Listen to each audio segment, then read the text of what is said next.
Assalamualaikum dan salam sejahtera. Saya Syirah Abang Mansur menemani anda selama 15 minit untuk memperkenalkan satu DUN Dewan Undangan Negeri untuk setiap episod Sarawak Decides. Untuk episod kali ini, kita akan memperkenalkan DUN di bawah Parlimen P210 Kanawit iaitu DUN N50 Macan.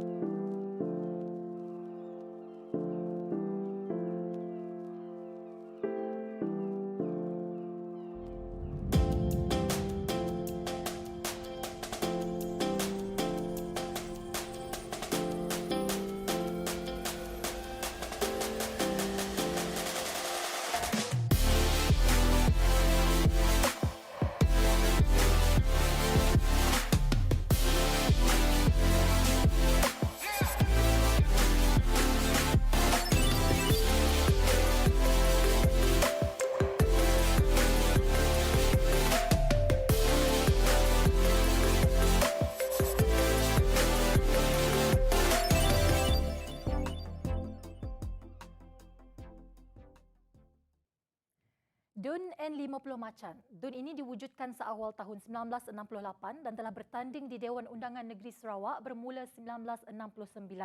DUN ini merangkumi daerah pemilihan Lukut, Kanawit, Majau, Peranan, Poi, Bukong dan Latong. Ini kami paparkan dahulu keputusan pilihan raya negeri bagi dua penggal yang lepas bagi DUN Macan. Kerusi DUN N50 Macan pada PRN 10 telah menyaksikan pertembungan 4 penjuru di antara calon Barisan Nasional Gramong Juna yang telah mewakili rakyat Macan selama 8 penggal ketika ini, juga calon Parti Keadilan Rakyat PKR Chen Nguk Fa, calon Parti Cinta Malaysia PCM Tat Kim dan calon Parti Kebangsaan Sarawak SNAP Augustine Leom ataupun August Leom. Dan kemenangan berpihak buat kali ke-9 kepada Gramong Juna yang berjaya meraih 3,683 undi menewaskan 3 calon yang lain. Untuk pengetahuan semua, Datuk Seri Gramong Juna merupakan mantan Menteri Muda Kemajuan Tanah dan Menteri Muda Pelancongan, Acara dan Produk Tempatan Sarawak. Datuk Seri Gramong Juna pada PRN 11 memutuskan untuk tidak mempertahan kerusi Macan dan meminta anak beliau iaitu Alan Siden Gramong untuk bertanding mewakili Barisan Nasional di DUN Macan. Dalam pertembungan 3 penjuru, Alan Siden Gramong berjaya menewaskan calon-calon lain daripada Parti Keadilan Rakyat PKR dan bebas dengan majoriti 2,952. Alan Siden Gramong muncul sebagai calon paling muda Barisan Nasional yang memenangi kerusi Macan pada PRN 11 2016.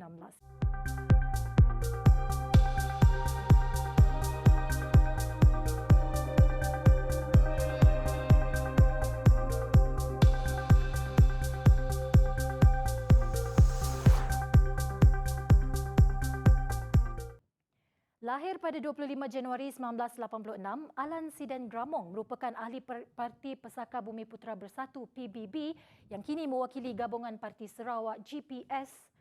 Pernah menjadi pensyarah multimedia di Lim Kok Wing University Kuching sebelum berkecimpung dalam arena politik. Dan seperti yang sudah dimaklumkan sebentar tadi, Alan Siden Gramong merupakan anak kepada bekas wakil rakyat Macan iaitu Datuk Seri Gramong Juna. Dari kecil, beliau selalu menemani bapanya mengadakan lawatan untuk meninjau kawasan Macan dan melihat sendiri tempat-tempat dan infrastruktur yang perlu dibangunkan, dan ini menjadikannya tekad untuk meneruskan perjuangan bapanya sebagai wakil rakyat di sana. Macan, untuk pengetahuan semua, bermaksud harimau. Nama Macan ini diambil sempena gelaran Duat ataupun Ayum, pahlawan gagah berani yang menguasai seluruh sungai di Kanawit suatu ketika dahulu. Macan, kepada yang belum tahu, terletak kira-kira 20 minit jarak pemanduan dari daerah Kanawit dan ia terletak di tengah-tengah kawasan penanaman kelapa sawit di daerah ini. Tanaman ini juga merupakan antara komoditi utama bagi DUN Macan yang rata-rata penduduknya menjalankan aktiviti pertanian. Apa yang menarik di DUN Macan? Ini ialah bot pasen. Kita bawa masuk ke dalam set kita sekarang ini, sangat besar.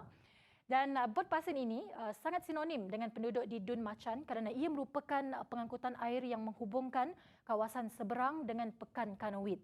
Perkhidmatan bot pasen ini masih lagi menjadi pilihan utama penduduk di kawasan setempat walaupun sudah mempunyai jalan darat. yang menghubungkan penduduk ke Pekan Kanoid. Namun penduduk lebih memilih untuk menaiki bot ini kerana jarak perjalanan adalah lebih singkat berbanding menggunakan jalan raya. Perkhidmatan ulang-alik ini diadakan ataupun dijalankan setiap hari dan telah berbakti lebih daripada 10 tahun kepada penduduk di setempat. Di Dun Macan mempunyai sebuah kubu yang berusia 160 tahun iaitu Kubu Emma.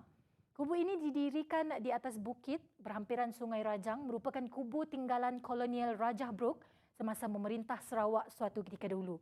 Ini dinamakan Kubu Emma sempena nama adik perempuan kepada Rajah James Brooke iaitu Emma Brooke.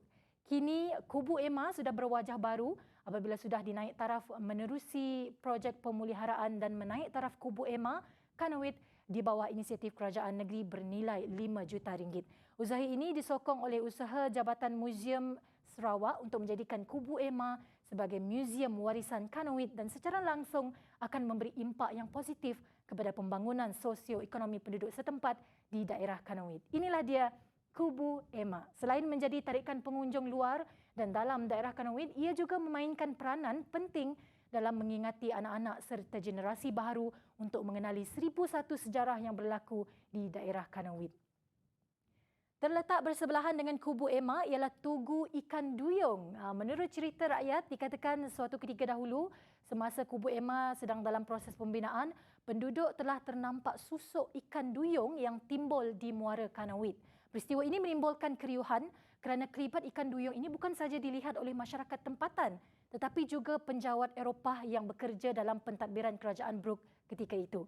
Peristiwa ini membawa kepada pembinaan Tugu Ikan Duyung bersebelahan dengan Kubu Emma. Tapi tiada pengesahan sahih mengenai cerita lisan ini kerana ada banyak versi yang kita dengar dari pihak-pihak yang lain.